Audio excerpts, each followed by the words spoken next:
Hey guys, it's TRIZE here, and we're getting the most torque out of this inline 6 engine in automation. This is the final category I'm doing for this part of the series. I'll start off with this i6 engine all the way down to the fragile inline 3. So now for the engine build, so the first thing you gotta do on the top of portion of your screen is you set the year all the way up to the year of 2020 to maximize pretty much everything. And after choose the inline 6 configuration, you may choose any of the 4 block materials that you may choose from. Gonna select magnesium for the sake of weight. And for the bore and stroke right here for the family capacity is you max this out to 120 millimeters each to get the engine size to 8,143 cubic centimeters, around 8.1 liters, with a dual overhead cam 5 valve. And again, you may choose whatever head material that you may choose from. Gonna select aluminum silicone for the sake of weight too. And for this quality sliders you see right here, you gotta be enabled to the open beta branch of automation to see this, is you select this to a plus 15 for everything. No matter if you're doing this for the engine block in general, the top end, bottom end, turbocharger, fuel, exhaust, for everything. For the balance shaft, you're required to have a harmonic damper built in to reduce the chance of the crankshaft from exploding on you.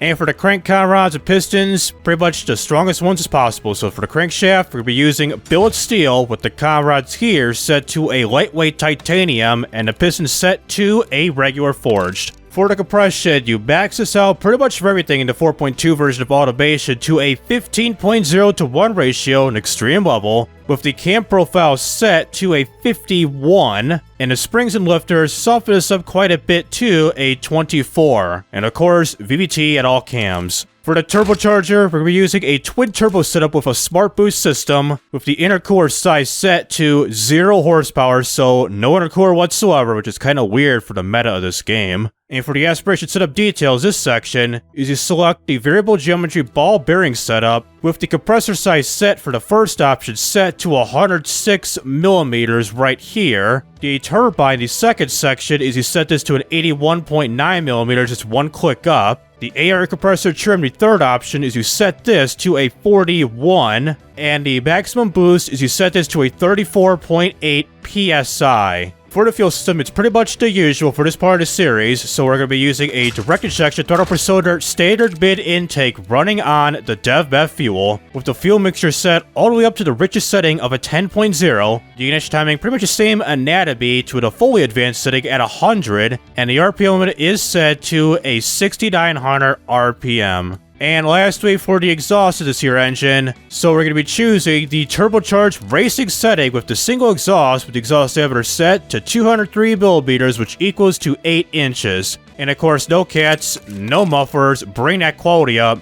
And we get the final horsepower rating of 3,170 horsepower at 6,700 RPM, and the highlight of the video is the torque at 2,806.2 pounds-feet of torque at 4,900 RPM. And this is pretty much the usual for this part of the series, is we got some severe stress with both the pistons and the conrods at 98% stress being applied to these two components. Despite these two main important problems with this here engine, if you look at the reliability factors, they zoom in, is that we're at a 2.1. As long as it's out of the 0.0, that means, well, the engine can run to a certain extent. So in just a second, I'm going to be here what this engine will sound like, and I'll play around with the main important graphs, starting with the power and torque, the torque and boost, torque and efficiency, and power and efficiency. After showing you those main important graphs, I'll show the engine as is by doing some fake gear shifts for a little while, and then we'll off the video right then and there. So bring back the graph visibility, and give you here of it right now.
Despite the extreme amount of stress, not a whole lot of turbo lag as the turbocharger kicks in at around, let me see here, begins to kick in around 1700 RPM and then really peaks out at 2900 RPM and then just up and down, then drop off at around 5200 RPM. So not too bad of a turbo setup. So that'll do it of Automation, the car company Tycoon game with this torque-heavy inline 6 engine. It's kind of surprising that the tuning for this engine is quite similar to the Boxer 6, even though there are different engine configurations. Well, whatever, it makes over 2,800 pounds-feet of torque and can tow both things without any problems. And for those who are interested in this type of content, please be sure to like and subscribe so you won't miss out on any videos like this in the future, including my Automation to BeamNG Drive videos too. So this is TRIZE rising up and signing out.